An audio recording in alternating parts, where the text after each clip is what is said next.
Olá, conectados, tudo bem? Hoje nós vamos falar sobre 7 ladrões da sua fé. Então, solta a vinheta aí que daqui a pouco a gente volta.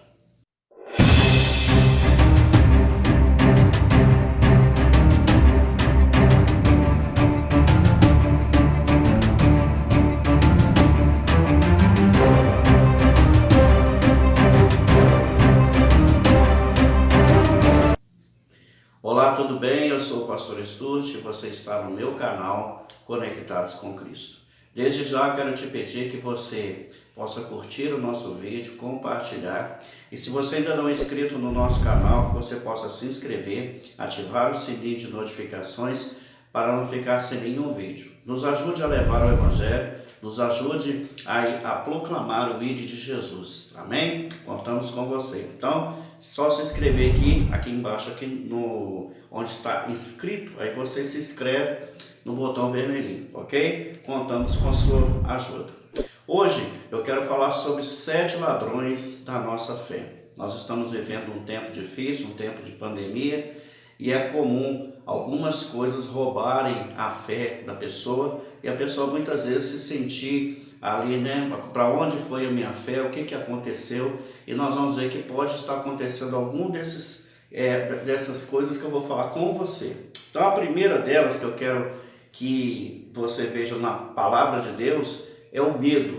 O medo, ele é paralisador. E o medo, ele tira a fé de muita gente. E aqui em 1 João, no capítulo 4, no versículo 18, diz assim: no amor não existe medo, antes o perfeito amor lança fora o medo. Ora, o medo produz tormento, logo aquele que teme não é aperfeiçoado no amor. Então, o apóstolo João, escrevendo aqui, ele diz que aquele que tem medo não é aperfeiçoado no amor. E hoje o que nós mais vemos são pessoas com medo. Pessoas com medo do futuro, com medo da pandemia, com medo de perder o emprego, com medo de perder o casamento. Então, esse é um ladrão da nossa fé. É um dos principais. O medo ele não deixa você avançar. O medo não deixa você ir para frente. O medo não deixa que você seja ousado. Ele vai tirar a sua ousadia e você vai ficar parado sem querer fazer as coisas, entendeu? Então, muitas pessoas estão com medo de sair de casa, estão com medo de trabalhar, estão com medo de ir na igreja. Então, o medo é um dos ladrões da nossa fé. O segundo é a infidelidade, né? Que tipo de infidelidade, pastor? Tem vários tipos de infidelidade, mas uma das que mais tira a fé do cristão, nós vamos ler aqui no livro de Timóteo. Olha o que Deus fala com o povo dele. 2 Timóteo, capítulo 2, versículo 13. Ele fala assim: se somos infiéis, ele permanece fiel, pois de maneira nenhuma pode negar a si mesmo. Então a primeira coisa que eu tenho que entender: Deus vai ser fiel a nós até a última instância. Ele nunca vai nos trair. Ele nunca vai nos deixar na mão, como diz o pessoal. E aí a infidelidade, ela está ligada à ingratidão. Não estou falando só com Deus, estou falando com o cônjuge, com a pessoa que você casou, com a pessoa que você é um sócio. Então a infidelidade, ela tira a harmonia do relacionamento. A infidelidade, ela deixa a pessoa cega. Então, só uma pessoa se dá e a outra não. E aí a outra pessoa daquele relacionamento vai perdendo a fé naquela pessoa. E aquela pessoa, muitas vezes, ela vai perdendo a fé nela mesma, porque ela não é fiel às pessoas e muitas vezes nem fiel a ela mesma. Ela é infiel à própria ela. Ela, tipo assim, né? Ela não consegue vencer ela mesma. Ela é infiel a Deus, às pessoas e a tudo aquilo que ela quer vencer na vida, ela é infiel também, né? Ela sabota ela mesma, a palavra é essa, ela se sabota, né? O outro ladrão da fé é a desobediência. Essa aqui é forte, hein, irmãos? E nós vamos lá em 1 Samuel, essa palavra aqui, ela é muito forte, foi uma palavra que Samuel deu para o rei Saul, é uma palavra conhecida, né? 1 Samuel 15, ele fala assim com Saul, em 1 Samuel 15, no versículo 22. Porém Samuel disse: tem porventura o Senhor tanto prazer em holocaustos e sacrifícios, quanto ao que se obedeça a sua palavra? Eis que obedecer é melhor do que sacrificar, e o atender melhor do que a gordura de carneiros. Porque a rebelião é como pecado de feitiçaria, e a obstinação é como idolatria e culto ao ídolo do lar. Visto que rejeitaste a palavra do Senhor, ele também te rejeitou a ti, para que sejas rei. Então, a desobediência, ela também vai roubar a tua fé e vai tirar de você oportunidades grandes. Saul perdeu um reino porque ele não obedeceu aquilo que o profeta Samuel falou com ele. O profeta Samuel mandou ele esperar para que quando Samuel chegasse, Samuel fizesse ali um holocausto a Deus, né? E ele, em vez de esperar Samuel chegar, o que ele fez? Ele pegou o holocausto e ele mesmo ofereceu. E isso não estava, ele não podia fazer isso, ele tinha que esperar o profeta Samuel fazer, porque só o profeta podia fazer aquilo. Então a desobediência, ela vai fazer com que a sua fé, ela caia. Por quê? Porque você vai tentar fazer coisas que não é para você fazer, e aquilo que Deus manda você fazer, você não quer fazer. Então, quando o teu líder, quando o pastor, quando a pessoa que te lidera, ela te der uma ordem vinda de Deus, obedeça, porque você vai crescer e a sua fé vai aumentar. Você pode ver, todo desobediente é rebelde, ele não dá em nada, ele sempre vai ficar em segundo plano, e tragicamente muitos deles vão acabar saindo da igreja, vão acabar saindo da sua equipe. Então, a desobediência também, ela é um ladrão da fé da pessoa, porque ela acaba tirando as oportunidades da pessoa. A quarta coisa, esse aqui, claro, né, gente, é o pecado. O pecado nos afasta de Deus. O pecado, ele é como uma muralha.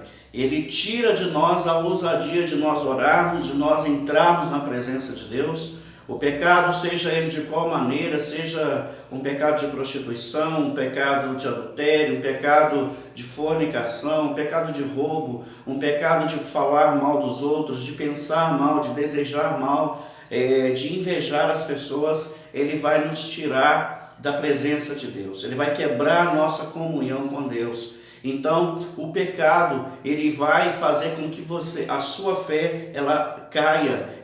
Por quê? Porque você vai perder o seu contato com o Criador. Adão, quando ele peca, quando ele cai, ele se sente nu, porque naquele momento os olhos dele foram abertos. Mas nesse momento, ele perde o contato com Deus, porque desobedeceu a uma ordem de Deus. E o que aconteceu com Adão? Foi expulso do paraíso e Deus colocou uma maldição na terra, colocou uma maldição na mulher e nele por culpa dele. Então o pecado vai trazer sérias consequências, e uma delas vai ser a perda da nossa fé.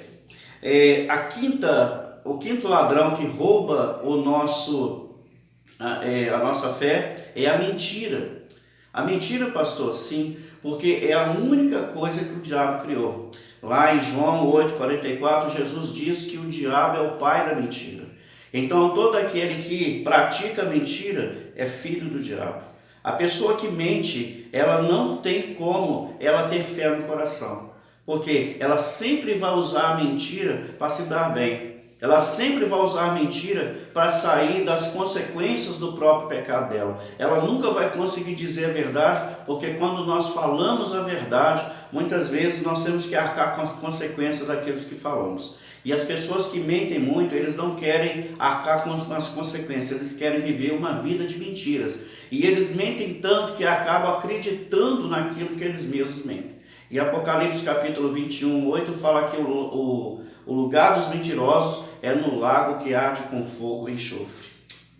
A sexta coisa que tira a nossa fé é Oséias capítulo 4, versículo 6, que é ignorância.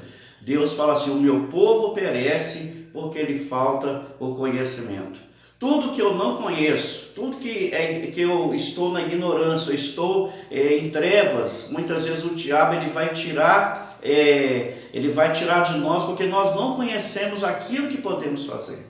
Muitas vezes Deus tem dado tesouros espirituais para você, mas você não sabe usar porque você é ignorante naquela parte. Você não conhece aquilo que Deus colocou nas suas mãos. Então, quando nós somos ignorantes, não estou falando aqui de ignorante de ser burro, mas ignorante de não saber aquilo que Deus tem para você. Por exemplo, você vai entrar numa batalha espiritual. As armas espirituais existem, mas você não sabe, você não conhece. Então, por isso que Deus falou que o meu povo é destruído porque lhe falta o conhecimento. Então a ignorância espiritual também destrói a sua fé, porque quando eu entro numa batalha sem saber usar as armas que Deus me dá, eu vou acabar perdendo aquela guerra. E a última coisa, e não menos importante, essa aqui também mata muito a fé de muitas pessoas, é a murmuração, que está lá em Números, no capítulo 14. Vamos lá, para a gente ver o que Deus fala com Moisés. Números 14, versículo 27, fala assim: até quando sofrerei com essa má congregação que murmura contra mim, tendo ouvido as murmurações que os filhos de Israel proferiram contra mim? Dize-lhes, por minha vida, diz o Senhor, que como falaste aos meus ouvidos, assim farei a vós outros. Neste deserto cairá vosso cadáver, como também todos que de vós foram contados, segundo o censo de 20 anos para cima, que dentre vós contra mim murmurastes. Não entrareis na terra, a respeito do qual jurei que vos faria habitar nela, salvo Caleb, filho de Jefoné, e Josué, filho de Nun. Então, a murmuração, ela roubou desse povo a entrada na terra prometida. A murmuração, ela acaba com a nossa fé e Deus se desagrada quando o filho dele murmura. Quando o filho de Deus começa a murmurar, ele começa a dizer para Deus assim, ó, o Senhor não tem condições de me dar aquilo que eu quero. E a coisa que mais nós vemos são crentes murmuradores, são crentes que murmuram contra aquilo que Deus está fazendo na vida delas. Muitas vezes Deus está colocando problemas na nossa vida para nos treinar, para nos lapidar, para nos forçar a sair da nossa zona de conforto. Então, meu querido, a murmuração, ela vai tirar o melhor de Deus para a sua vida. O povo de Israel não pôde entrar na terra prometida porque murmuraram. Todos eles morreram no deserto. Só entrou na terra prometida Josué e Caleb. Nem Moisés entrou por causa da murmuração. Então, esses sete ladrões da fé, eles podem matar a tua fé. Vamos recapitular? O primeiro deles é o medo. O segundo, a infidelidade. O terceiro, a desobediência. O quarto, o pecado. O quinto, a mentira. O sexto, a ignorância. E o último, a murmuração. Amém? Então, meu querido, se você gostou desse vídeo, que você possa curtir, compartilhar. Se você ainda não é inscrito no nosso canal, se inscreva, ative o sininho de notificações para não perder nenhum vídeo nosso. Amém? Então, que Deus te abençoe e até o próximo vídeo. Um abraço do canal Conectados com Cristo.